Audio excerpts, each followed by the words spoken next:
Eighth class, this is our chapter number 6, colonialism and urban change। तो अब ये इस चैप्टर की फर्स्ट वीडियो है, ठीक है। तो इस चैप्टर में हम पढ़ेंगे कि कॉलोनियलिज्म के अंतर्गत जो under the colonialism urban change कैसे हुआ, किस तरीके से चेंजेस होने लगे एंड लोगों पर इसके क्या क्या इफेक्ट्स पड़े, ठीक है। तो स्टार्ट करते हैं अपना lesson. The colonial beneficiaries promoted a population shift from urban to rural areas in order to establish a rural-based economy for exploitation of the agricultural resources। क्या हुआ, कॉलोनियल बेनिफिशरीज जो थे, जो कॉलोनियल के जो जिनको बेनिफिट होता था, वो उन लोगों ने ज़्यादा से ज़्यादा प्रमोट किया, ज़्यादा से ज़्यादा बढ़ावा दिया इस चीज़ को कि जो शहरों में लोग रहते हैं वो जाकर गांवों में रहने लगे या गांवों की तरफ जाए।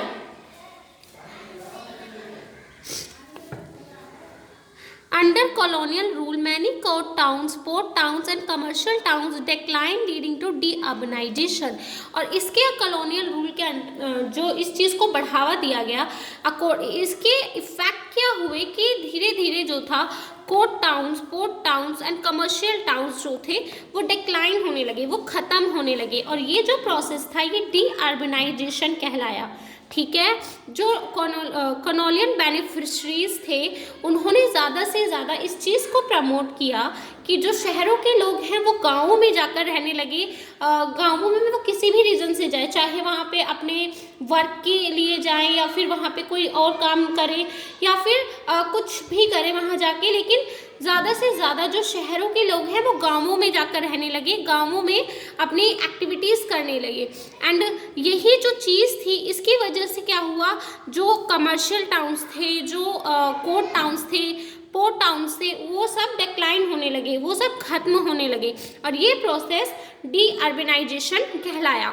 The factors responsible for decline of urban centers can be stated as, और जो चीज़ें इसके लिए हम कह सकते हैं जिम्मेदार थी, जो फैक्टर्स थे डीअर्बनाइजेशन के लिए, जो कारण थे डीअर्बनाइजेशन होने का, वो ये सब थे, ठीक है। डीअर्बनाइजेशन कुछ कारणों की वजह से हुआ था, वो कारण ये बताए गए हैं। फर्स्ट कारण था the British policy aimed at ruining the traditional India economy, the towns and the cities which had flourished for their handicraft such as Agra, Surat and Indore decline. पहला रीज़न हम ये कह सकते हैं, द ब्रिटिश पॉलिसी एम, जो British policy बनाई गई थी उनका सबसे ज़्यादा जो एम था, जो सबसे ज़्यादा कह सकते हैं लक्ष्य था, वो था इंडियन ट्रेडिशनल इकोनॉमी को ख़त्म करना, कि इंडियन ट्रेडिशनल इकोनॉमी ख़त्म हो जाए, ये इनका एम था। जो भी ब्रिटिश ने पॉलिसीज़ बनाई थी वो इस तरह की पॉलिसीज़ बनाई जिससे इंडियन ट्रेडिशनल जो इकोनॉमी थी वो काफ़ी ज़्यादा इफेक्ट हुई। The towns and cities which had flourished for their handicrafts such as Agra, Surat and Indore decline। जो टाउन्स और जो सिटीज़ थी जो अपने हैंडीक्राफ्ट्स वर्क के लिए काफ़ी ज़्यादा फेमस थी या काफ़ी ज़्यादा प्रॉफिट में थी, वो क्या हुई, धीरे धीरे ख़त्म होने लगी, उनका वो प्रॉफिट पूरी तरीके से ख़त्म होने लगा। जैसे कि आगरा, सूरत एंड इंदौर, इनमें क्या होता था, जो हैंडीक्राफ्ट वर्क बहुत ज़्यादा होता था और ये अपने इस वर्क के लिए काफ़ी ज़्यादा फेमस भी थी। लेकिन जो ब्रिटिश की पॉलिसीज़ बनाई गई उसके बाद ये जो था अपने हैंडीवर्क क्राफ्ट वर्क के लिए कंप्लीटली खत्म होने लगा। The British declared Bombay presidency and appointed governors. अब ब्रिटिश लोगों ने क्या किया, बॉम्बे को प्रेसिडेंसी घोषित कर दिया। जो बॉम्बे थी उसे बॉम्बे जो थी उसे प्रेसिडेंसी डिक्लेयर कर दिया एंड उसके लिए कुछ गवर्नर्स अपॉइंट किए। Its location on the sea had it to became a naval base. और क्योंकि जो बॉम्बे की लोकेशन है वो सी के पास है, तो उसने काफ़ी ज़्यादा हेल्प की वहाँ पर, किस चीज़ के लिए, सी व्यापार, जो आप देखते हो समुद्र के तहत बहुत ज़्यादा व्यापार होता था, ट्रेड होता था, तो उस चीज़ के लिए नया एक तरीके से कह सकते हैं बंदरगाह बनने के लिए, नया व्यापार शुरू करने के लिए उस बॉम्बे ने, उसकी लोकेशन ने उन्हें काफ़ी ज़्यादा हेल्प की। In 1658, Madras became a presidency and all factories of the Coromandels coast were subordinated to it. 1658 में क्या हुआ, मद्रास जो थी वो प्रेसिडेंसी बन गई, और उसके बाद जब मद्रास प्रेसिडेंसी बन गई उसकी जितनी भी फैक्ट्रीज थी एंड जो कोरोमंडल कोस्ट था वो सब उसके अंडर आ गया था। मद्रास प्रेसिडेंसी बनने के बाद ये जो फैक्ट्रीज और कोरोमंडल कोस्ट था, कोरोमंडल एक तरीके से कह सकते हैं बंदरगाह था, इनकी वैल्यू जो थी वो कम हो गई थी। The British turned India into a colony, और अब क्या हो गया था, ब्रिटिश ने इंडिया को एक कॉलोनी में चेंज कर दिया था, यानी कि पूरी तरीके से जोड़ दिया था आपस के स्टेट से। उसने क्या क्या किया, सबसे ज़्यादा उसने लोगों को बढ़ावा दिया कि वो शहरों में न रहकर गाँवों में रहें, जिससे कि ब्रिटिश को बेनिफिट होता। और दूसरा, उन्होंने अपनी ऐसी पॉलिसीज़ इम्प्लीमेंट करवाई जिससे कि इंडियन ट्रेडिशनल इकोनॉमी को ख़त्म किया जा सके, और इसमें बेनिफिट किसका था, ब्रिटिश लोगों का। और ब्रिटिश लोगों ने बॉम्बे को प्रेसिडेंसी घोषित कर दिया और उसके बाद मद्रास को प्रेसिडेंसी बना दिया। उनके लिए कुछ गवर्नर्स अपॉइंट किए, जिसके बाद उनकी जो फैक्ट्रीज और कोरोमंडल कोस्ट था वो उनके अधीन आ गया था, उनके अंडर आ गया था। द ब्रिटिश टर्न, और इंडिया को उन्होंने जस्ट कॉलोनी में टर्न कर दिया था। India was made to export raw material to England for use in the industries these and the goods manufactured England were sent to India. अब क्या होता था, ब्रिटिश लोगों ने जब इंडिया को एक कॉलोनी में चेंज कर दिया तो यहाँ पर इंडिया से वो रॉ मटेरियल खरीदते और इंग्लैंड में जाकर उस रॉ मटेरियल से प्रोडक्ट बनाते, क्योंकि इंडिया में जो चीज़ें थी वो ज़्यादातर हैंडीक्राफ्ट वर्क से होती थी, हाथों के थ्रू बनाई जाती थी, तो वो ज़्यादा एक्सपेंसिव होती थी, वो प्रोडक्ट ज़्यादा एक्सपेंसिव होते थे जो ईजिली खरीदे नहीं जाते थे। तो इसीलिए ब्रिटिश लोगों ने क्या किया कि यहाँ से रॉ मटेरियल लिया और इंग्लैंड में जाकर उसके प्रोडक्ट्स बनाए। उसके प्रोडक्ट्स बनाने के बाद उन्हें यहाँ इंडिया के लोगों में ही लाकर उसको सेल किया, उसको बेचा, जिससे कि यहाँ के लोगों में जो इंग्लैंड के प्रोडक्ट्स, जो इंग्लैंड से चीज़ें मैन्युफैक्चर होकर आ रही थी, उनको खरीदना शुरू कर दिया, क्योंकि वो ज़्यादा चीप होती थी, ज़्यादा सस्ती होती थी इंडिया के गुड्स के अकॉर्डिंग, इंडिया में जो चीज़ें मिलती थी उसके according. People bought these goods in larger numbers, लोगों ने बहुत बड़ी मात्रा में उन गुड्स को खरीदना शुरू किया जो इंग्लैंड से बनकर आए थे। They were much cheaper than goods made in India, वो ज़्यादा चीपर होते थे जो गुड्स इंडिया में बनते थे उनके according. The local textile industry was completely ruined, और जो लोकल टेक्सटाइल इंडस्ट्री थी वो भी कम्प्लीटली खत्म हो गई थी, कैसे कह सकते हैं, क्योंकि यहाँ पर जो कपड़े होते थे लाइक ऊन के, कपास के, ये सब हाथों से बुनकर बनाए जाते थे। लेकिन जो ये इन लोगों ने क्या किया, ब्रिटिश लोगों ने यहाँ से ये रॉ मटेरियल लिया, इसे इंग्लैंड ले गए, इंग्लैंड में मशीनों के थ्रू उन्होंने अपने क्लोथ्स बनाए। तो जो वहाँ के कपड़े होते थे वो यहाँ के कपड़ों से काफ़ी ज़्यादा सस्ते होते थे। तो इंडिया के लोगों ने क्या किया, इंडिया के लोगों ने अपने लोगों द्वारा बनाए गए कपड़े खरीदना नहीं चाहा, क्योंकि वो ज़्यादा महंगे थे, और उन्होंने जो कपड़े इंग्लैंड से बनकर आते थे उन कपड़ों को खरीदना शुरू कर दिया, क्योंकि वो बहुत ज़्यादा सस्ते होते थे। इस तरीके से यहाँ की जो टेक्सटाइल इंडस्ट्री थी वो कम्प्लीटली रूइंड हो गई, कम्प्लीटली डिस्ट्रॉय हो गई।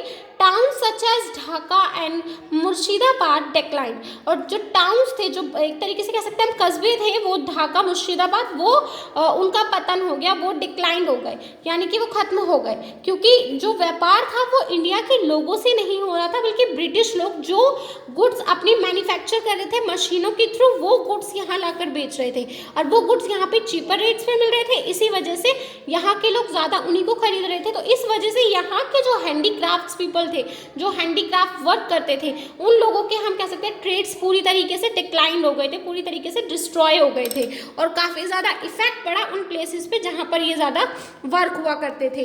अब हम पढ़ते हैं growth of towns under colonial rules, कि टाउन्स की किस तरीके से ग्रोथ हो रही थी कॉलोनियल रूल के अंडर।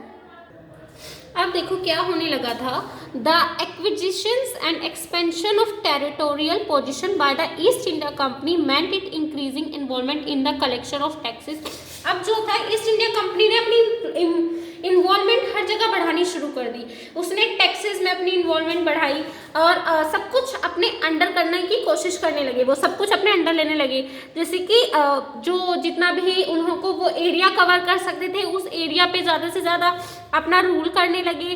टैक्सेस में काफ़ी इन्वॉल्वमेंट लेने लगे, टैक्सेस लेने लगे हर वर्ग से, particularly and revenue, the implementation of the policy of land revenue through its agency had a profound effect on the farmers and the landlords. And जो ये टैक्सेस लिए जा रहे थे, ये हर तरह के जो वर्क होते थे उन सब पर टैक्सेस लगाए गए थे. एंड इसका रिजल्ट क्या हुआ? इसका रिजल्ट ये हुआ कि जो किसान थे और जो फार्मर्स थे, और फार्मर्स के अलावा जो अदर वर्क करते थे, जो लैंडलॉर्ड्स थे, उन पे इसका काफ़ी ज़्यादा इफेक्ट हुआ.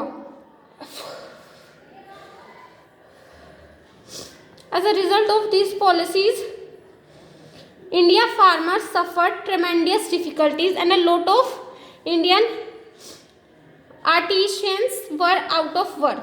अब क्या होता था? अब क्या हुआ? क्योंकि बहुत ज़्यादा मुश्किल समय से इस समय जो इंडियन फार्मर्स थे एंड अदर वर्कर्स थे वो गुजर रहे थे. काफ़ी ज़्यादा डिफ़िकल्टीज़ का उन्हें सामना करना पड़ रहा था. तो इस वजह से क्या हुआ? काफ़ी ज़्यादा लोग जो थे उनके वर्क चले गए, क्योंकि जिस तरीके से मैंने बताया कि जो इंग्लैंड से प्रोडक्ट बन के अब इंडिया आ रहे थे वही सेल हो रहे थे मार्केट में, लोग उन्हीं को ज़्यादा खरीद रहे थे. तो यहाँ का हैंडीक्राफ्ट वर्क पूरी तरीके से डिस्ट्रॉय हो गया था, डिक्लाइन हो गया था. एंड इस वजह से काफ़ी लोगों के काम चला गया.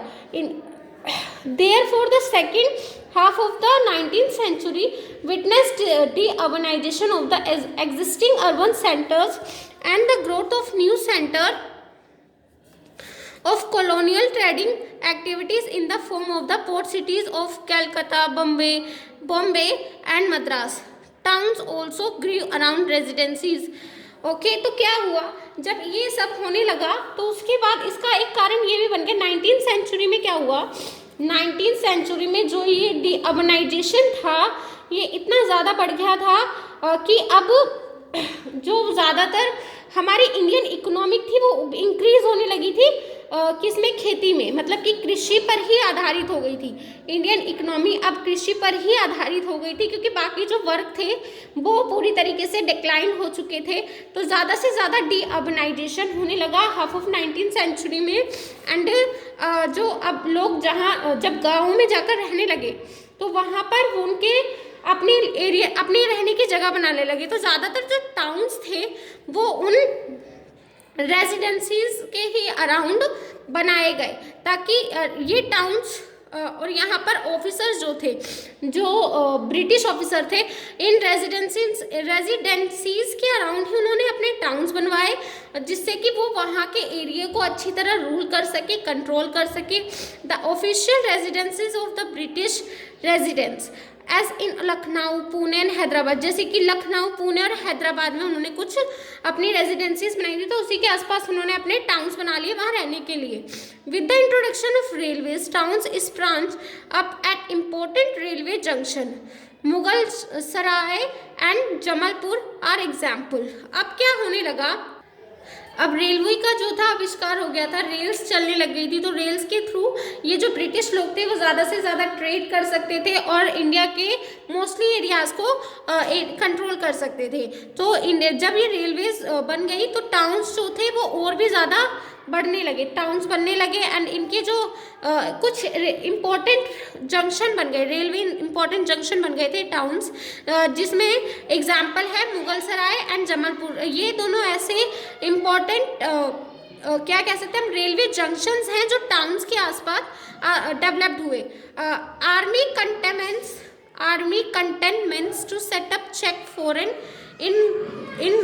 invasions and internal revolts developed into townships. One example in Danapur near Patna. अब क्या हुआ?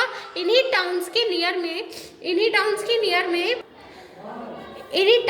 नियर में या फिर इन्हीं टाउन्स के अंदर कुछ आर्मी कंटेनमेंट्स को जो था वो सेटअप किया गया, यानी कि कुछ बनाई गई, आर्मीज बनाई गई ताकि इन टाउन्स को कंट्रोल किया जा सके. यहाँ पे कोई किसी तरह के लड़ाई झगड़ा ना हो, उसको कंट्रोल करने के लिए यहाँ पर आर्मी बनाई गई. आर्मी जो थी उनको लगा दिया गया. एंड वन एग्जाम्पल इसका एग्जाम्पल है दानापुर नियर पटना. तो दानापुर जो एक तरीके से हम कह सकते हैं कंटेनमेंट्स था आर्मी का, वो पटना के पास में बना. The British built towns in the hills where they could spend time away from the hot and humid plans. British लोगों ने क्या किया, टाउन्स के जो टाउन्स बनाए हिल्स पर, जहाँ पर वो लोग अपना टाइम स्पेंड करते थे। एंड जब गर्मियाँ लगती थी उन्हें बाकी के एरियाज़ में, तो वो इन हिल्स के ऊपर जो टाउन बनाए थे उन्होंने, जो अपने घर बनाए, उन पर वो रहने आ जाते थे ताकि उस गर्मी से वो बच सके। जैसे कि आपने देखा होगा कि जो भी लोग वेकेशन सेलिब्रेट करने के लिए हिल्स पर जाते हैं, तो हिल्स पर काफ़ी सारे होटल बने हुए हैं, जो हम कह सकते हैं टाउन्स बसे हुए हैं। तो इस तरीके से इसकी शुरुआत हम कह सकते हैं ब्रिटिश लोगों ने की थी, क्योंकि हिल्स पर टेम्परेचर काफ़ी लो होता है, वहाँ का मौसम ठंडा होता है, तो जब भी उन्हें गर्मी लगती थी, बाकी के एरियाज़ में जैसे वो रहते थे वहाँ पर कंट्रोल करते थे, तो अपनी गर्मियों में वेकेशन बनाने के लिए वो हिल्स पर ही चले जाते थे, जहाँ उन्होंने टाउन्स ऑलरेडी डेवलप्ड कर लिए थे या बिल्ड कर लिए थे। ठीक है, they call these hills station, वो इस चीज़ को हिल स्टेशन कहते थे। क्या कहते थे?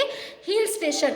सम hill station such as Shimla, Nainital and Mussoorie are popular tourist resorts even today. और कुछ हिल स्टेशन आज भी बहुत ज़्यादा फेमस है, जैसे कि मैंने आपको एग्जाम्पल बताया कि आज किसी को अपने कहीं घूमने जाना होता है, वेकेशन बनाने के लिए जाना होता है, तो वो लोग ज़्यादातर हिल स्टेशंस को चुनते हैं। और कुछ हिल स्टेशन ऐसे हैं जो आज भी बहुत ज़्यादा फेमस है, लाइक शिमला, नैनीताल, मसूरी, ये कुछ ऐसे पॉपुलर टूरिस्ट प्लेसेस हैं जो आज भी बहुत ज़्यादा फेमस है। Centres that trade in exportable commercial crops such as cotton, sugar cane and indigo urbanised rapidly. अब क्या हुआ, तेजी से क्या होने लगा था, जो हम कह सकते हैं कि ये जो कुछ सेंटर ऐसे बन गए थे जहाँ पर cotton, sugar cane and indigo जो था वो उसका जो अर्बनाइजेशन था वो बहुत ज़्यादा तेज़ी से हो रहा था, यानी कि यहाँ पर लोग ज़्यादा से ज़्यादा cotton, sugar cane and indigo उगा रहे थे, तो यहाँ से ट्रेड बहुत ज़्यादा एक्सपोर्ट किया जाता था, बाहर भेजा जाता था। एंड इस चीज़ का जो प्रोसेस था वो काफ़ी तेज़ी से होने लगा था। Old town of Mirzapur for example flourished as an important centre of cotton trade. जैसे कि जो ओल्ड टाउन था मिर्ज़ापुर, ये बहुत मतलब मिर्ज़ापुर जो था वो एक इम्पोर्टेंट कॉटन सेंटर के रूप में निकला, यानी कि यहाँ पर कॉटन को ही उगाया जाता था और यहाँ हम रो कॉटन मिलता था, जिससे कि जो ब्रिटिश लोग थे वो यहाँ से काफ़ी बड़ी मात्रा में कॉटन लेते थे और इंग्लैंड में जाकर इसे अपने चीज़ें मैन्युफैक्चर किया करते थे और वापस इंडिया में लाकर उनको सेल किया करते थे।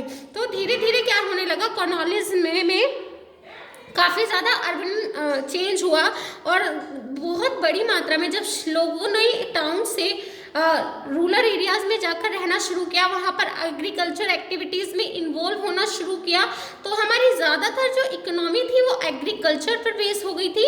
एंड जो हमारे बाकी के वर्क थे, लाइक क्राफ्ट वर्क जो थे, हाथों से बनाए जाने वाले जितने भी वर्क थे वो सब पूरी तरीके से डिक्लाइन हो गए थे, क्योंकि यहाँ पे वो हाथों से बनाए जाते थे, उनकी कॉस्ट ज़्यादा होती थी, तो मार्केट में इजीली बिकते नहीं थे। लेकिन जो प्रोडक्ट्स जो मैन्युफैक्चर इंग्लैंड से होकर आते थे वो इजीली मार्केट में सेल होते थे और वो चीपर थे, इसीलिए लोग उन्हें ज़्यादा खरीदते थे। और इसी तरीके से धीरे धीरे कुछ टाउन्स बनने लगे, कुछ टाउन्स ऐसे बने जहाँ पर बहुत तेज़ी से हम कह सकते हैं सिर्फ जो रॉ मटेरियल थे वो उगाए जाते थे, जैसे कि यहाँ पर हमने पढ़ा कॉटन सेंटर बन चुका था, कॉटन ट्रेड का सेंटर बन चुका था ये आपका मिर्ज़ापुर। तो इस तरह के टाउन्स के आसपास जो ये ब्रिटिश लोग थे इन्होंने छावनियाँ यानी कि अपनी आर्मीज फोर्स जो थी वो भी बना दी थी, ताकि लोगों अगर लड़ाई झगड़ा हो तो वो उसे कंट्रोल कर सके, कोई इन पर बाहर से आक्रमण ना कर दे। तो इसमें हमने अब तक इतना पढ़ा, ठीक है। अभी nature of the urban areas ये हम अपनी नेक्स्ट वीडियो में पढ़ेंगे।